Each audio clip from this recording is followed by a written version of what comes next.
నమస్తే. రండి sir, welcome. లోనకు వచ్చాను కదయ్యా, ఇంకా రండి సార్. అదేలే సార్, మా వాడి హెడ్ క్వార్టర్స్ కొంచెం వీక్ లిస్ట్ కదా, ఇట్టోడు కూడా ఉండాలిలే. మీరు మా స్కీమ్ లో చేరడానికి వచ్చారా? ఏ నా పర్సనాలిటీ ఆ రేంజ్ కానట్లేదా? అదేంటి సార్, మీరు తలుచుకుంటే మా గోడౌన్ మొత్తం కొనే లెవెల్లో ఉన్నారు సార్. థ్యాంక్స్.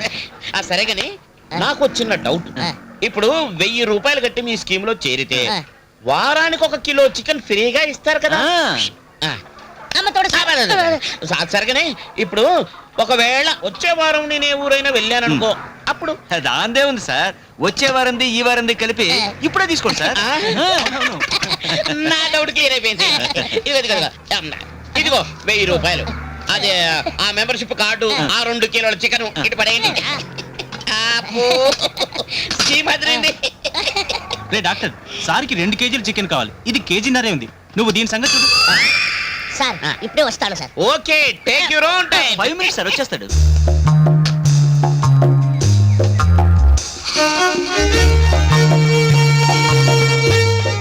లోపల ఏం చేస్తున్నాడు అబ్బా? సూపర్. ఆశ్చర్యంగా ఉందే, 5 నిమిషాల్లో 1/2 కిలో పెరిగింది. ఎలాగబ్బా? ఏం లేదు సార్, లోపల కోళ్ళకి జిమ్ ఉంది, ఎక్సర్సైజ్ చేసి 1/2 కిలో పెరిగి. ఓహో, కోళ్ళ కూడా జిమ్ములు ఉంటాయన్నమాట. సార్ కాదు, మెంబర్షిప్ ఇదిగోండి సార్ చికెన్. అబ్బో, మీ స్కీమ్ అదిరింది. Bye sir. ఎక్కడ ఆ రవితేజ గాడు? ఎక్కడ మద్దరు చేయడమే కాకుండా మా వాళ్ళని చావగొట్టిన వాడు ఎక్కడ? ఇక్కడ్రా చుంచురాముడు. ఎందుకట్ట చెవు కోసం మేకలా అరుస్తా? దా కూర్చో. దా. అదేంటి కూర్చోమని కుర్చీలు తన్నేయడం ఏంటి? పిచ్చపిచ్చగా ఉందా? ఆపంతే. అంటే నా ఆఫీస్కి వచ్చి దసరా పుల్లాగా ఓ సింధులేస్తావేమిట్రా చుంచురాముడు? నా పేరు చెంచురామయ్య. ఇలా చుంచురాముడు ఎలకరాముడు అంటే మర్యాద తక్కదు. వచ్చింది నీ పేర్ల విషయంలో వార్నింగ్ ఇవ్వడానికి కదయా, వాడి విషయం తేల్చేస్తాను, తేల్చేయి. ఏమిట్రా తేల్చేది? గెద్ద ముక్కు. ఇగో నీ ముక్కుకి ఈ కళ్ళద్దాలు సూట్ అవ్వలేదు, ఇచ్చేమా. నా ముక్కుని ఏమన్నా ఊరుకుంటారు కానీ కళ్ళ ఇచ్చే. ఎందుకంత కోపం? ఓహో, నీ దగ్గర తీసుకుని వాడిని వదిలేశానా? వాడు మనోడే, ఎదురిచ్చేస్తాడులే. ఇది పద్ధతిగా లేదు. బాగోదు, అవతల పెద్ద మనిషికి మాట ఇచ్చాను. దా ఇచ్చే. బాగోదు. అబ్బో, ఇది పిచ్చెక్కినట్టుంది, అందుకే చిన్న చిన్న సామాన్లు కొట్టేస్తున్నాడు. ఎరా, చిన్న చిన్న సామాన్లు కొట్టేయడం నీకు నచ్చలేదా? పోనీ నిన్నే కొట్టి పెడతాను రా పక్షి. అదే దెబ్బ. గురుగారు, నేను చెప్పినట్టుగా వీడు అసలు కాదు, నకిలీ వాడు. ఇద్దరున్నారుగా. ఎరా, ఇదేమన్నా డబుల్ యాక్షన్ అనుకున్నావా పక్షి? ఏడి వాడెక్కడ? ఎక్కడ? హలో, ఇక్కడ. దా. ఏమిటా కూర్చోవడం ఏమిటి? విషయం తెలుసుకున్నా. కంగారు ఎందుకు, ముందు కూర్చో. కాఫీ తీసుకుంటారా? వెధవా, పెద్ద మనుషులు రా, నువ్వు ఇస్తే బాగుండదు. నేను ఇస్తాను, అది మర్యాద. దా, కప్పులు అందుకో. అక్కడి నుంచి చూస్తున్నాను, ఈ పద్ధతి ఏమీ బాగాలేదు. అది ఏమిలే, టైంకి మందు పడక చేతులు వణుకుతాయి బ్రదర్. మరీ కమ్మగట్టిన గాడిదలాగా రెచ్చిపోతున్నావు. ఇదిగో రవితేజ, మా వీరు దాదా భార్యను ఊటీలో మర్డర్ చేసిన సంగతి ఇదిగో ఫోటోలో ఉంది, చూసుకో. ఆహా, కూర్చో. చాలా బాగున్నాయి, కాకపోతే కాస్త లైటింగ్ ఎక్కువైనట్టుంది. ఎడా గదముక్కు, నీకు ఫోటోలు తీయడం కూడా సరిగా రాదేమిట్రా? అమ్మాయి, ఈ ఫోటోలు కానీ పోలీసుల చేతుల్లో పడితే నీకు ఉరిసి చేస్తారు తెలుసా? నిజమే సుమి. అన్నట్టు శవాన్ని పాతి పెట్టింది ఎక్కడ? ఊటీలో నువ్వు మకాన్ చేసిన హోటల్ పక్కన. ఆహా, పాతి పెట్టి ఎన్నాళ్ళయింది? నువ్వు మర్డర్ చేసిన రాత్రి జూన్ 15వ తేదీ రాత్రి. జూన్ 15వ తేదీ రాత్రి నేను ఎస్పీ గారింటికి డిన్నర్కి వెళ్ళి ఫుల్ గా మందు కొట్టేసి పడిపోతే తెల్లవారుజామున వాళ్ళ అమ్మాయి నన్ను నిద్రలేపి స్నానం చేసి మరీ పంపించింది. కావాలంటే ఫోన్ చేసి కనుక్కుంటా.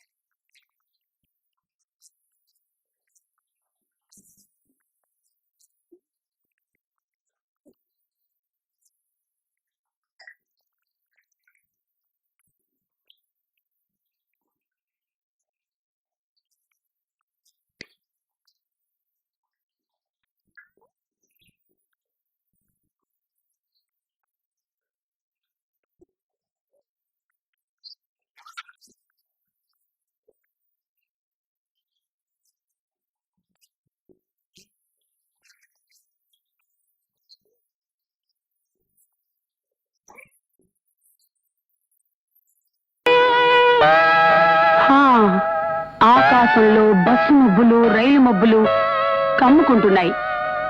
రాయండి. బస్సు మబ్బులు రైలు మబ్బులు ఏమిటి నా పిన్నాకుడు? ఆకాశంలో కారు మబ్బులు కమ్ముకుంటున్నాయని రాయాలి. అందరి భాష నాకొద్దు. నా భాష వేరు, నా భావం వేరు, నా పదాలు వేరు, నా ప్రయోగాలు వేరు. అందరూ కారు మబ్బులు అంటారు. నేను వెరైటీగా బస్సు మబ్బులు రైలు మబ్బులు అంటాను. రాయండి. చెప్పు. రైలు మబ్బుల వెనక నుంచి చంద్రుడు వంగి చూస్తున్నాడు. ఏమిటి? చంద్రుడు వంగి చూస్తున్నాడా? పాప నడుంగాని పట్టేసిందే. అబ్బా రాయండి. ఎడారిలో పడవ మీద ప్రయాణిస్తున్నా. ఎడారిలో పడవలు ఎక్కడ ఉంటాయా? అన్ని ఇసుక దిబ్బలేగా. అబ్బా చోలు మూసుకుని రాయండి. అంటే నోరు మూసుకోమనే? అవును రాయండి. పడవ మీద ప్రయాణిస్తున్నా కుమార్ రాజాకి ఆకలి వేసి కడుపులో కుక్కలు పరిగెడుతున్నాయి. ఇది మరీ చండంగా ఉంది. ఎవరికన్నా ఆకలిస్తే కడుపులో ఎలికలు పరిగెడుతున్నాయని రాయడం రివాజు. కానీ నా కుమార్ రాజా కోటీశ్వరుడండి. అతని కడుపులో ఎలకలు పరిగెడుతున్నాయంటే చాలా చీప్గా ఉంటుంది. అందుకే కుక్కలు పరిగెడుతున్నాయి అన్నాను. రాయండి. అమ్మా పెంట చేయడం పూర్తయింది. మీకు సున్నం వడ్డించమంటారా? వంట చేయటం పూర్తవటం ఎట్రా పింజారి కదవా? నన్ను ఏం చేయమంటారండి? అందరూ వాడే మాటలు వాడొద్దని అమ్మగారు ఆర్డర్ వేశారు. అందుకే వంటను పెంట అన్నాను, అన్నాను సున్నం అన్నాను. మీకు దాహం వేస్తే చెప్పండి, మీకు మంచంలో సున్నం వడ్డించేస్తాను. ఏమిటి? నాకు దాహం వేస్తే మంచంలో సున్నం వడ్డిస్తాడా? నీ దిక్కుమాలిన భాషా ప్రయోగం వాడికి కూడా వచ్చేసింది. వాడు నా వారసుడండి. నీ దిక్కుమాలిన పాండిత్యానికి వారసుడు దొరికాడన్న ఆనందం తప్ప పెళ్ళయి ఇన్నేళ్లైనా మనకి ఓ వారసుడు కావాలన్న ఆలోచన లేదు నీకు? ఎందుకు లేదండి? నా మొదటి నవల అచ్చేదాకా నేను సంసార జీవితం చేయనని సరస్వతీదేవి మీద ఒట్టు పెట్టుకున్నానండి. నీ నవల అచ్చైన మరుక్షణం ఆ సరస్వతీదేవి చావడం ఖాయం. ఆవిడ్ని చంపిన పాపం నీకెందుకే? ఆ ఒట్టు తీసి గట్టును పెట్టేయకూడదు. ఒట్టు తీసి గట్టు మీద పెట్టడం అనేది పాత డైలాగు. కొత్త డైలాగ్ ఏమిటి? ఒట్టు తీసి VIP సూట్ కేసులో పెట్టు. అన్నట్టు మీ చేతికి సాయంత్రం చాలా పనుంది, కాస్త దానికి రెస్ట్ ఇవ్వండి. ఈ చేతి మీద ఉన్న ప్రేమలో 10వ వంతు నా మీద లేదు కదా.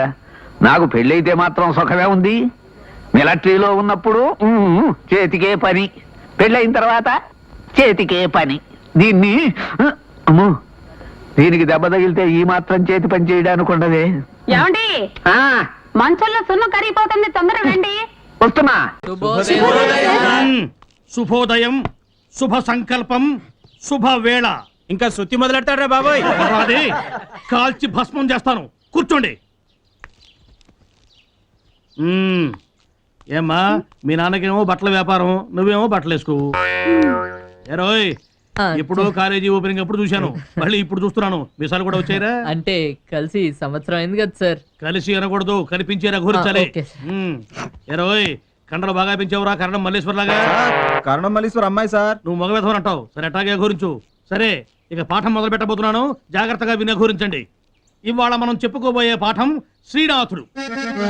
కుల్లాయుంచితి కోకజుట్టితి మహాకూర్పాసముందొడిగితిన్. సార్ ఏంట్రా పాఠం మొదలు పెట్టగానే గుర్తొచ్చిందా? కూర్చో, వేలు కత్తిరిస్తాను రో. కూర్చో. ఎక్కడున్నాం మనం? మీకేం తెలుసు మనం ఎక్కడున్నామో? వెల్లుల్లిన్ తిలపిష్టమున్ మెసవితిన్. Urgent sir. 2 వేలు చూపిస్తున్నావా? నువ్వు మొత్తం 10 వేలు చూపించరా? నిన్ను బయటికి పంపించను రో. మిమ్మల్ని నన్ను పాఠం చెప్పకుండా ఆపారం చూస్తారా? నన్ను పాఠం చెప్పకుండా ఆపడం మీ వల్ల కాదు. ఏంట్రా తాళం వేస్తున్నాడు? తప్పించుకోవడానికి వీలు లేకుండా చేశాడ్రా. చచ్చినట్టు వినండి పాఠాన్ని. ఇవాళ నేను శ్రీనాథుణ్ణి పూర్తి చేస్తానన్నమాట. కులాయించితి కోకజుట్టితి మహాకూర్పాసముందొడిగితిన్ వెల్లుల్లిన్ తిలపిష్టమున్ మెసవితిన్ విశ్వస్త వడ్డింపగా చల్లారమ్మని దాగితిన్ రుచులు దోషం మంచు పోనాడితిన్. తల్లి కన్నడ రాజలక్ష్మి దయలేదా నేను శ్రీనాథునను.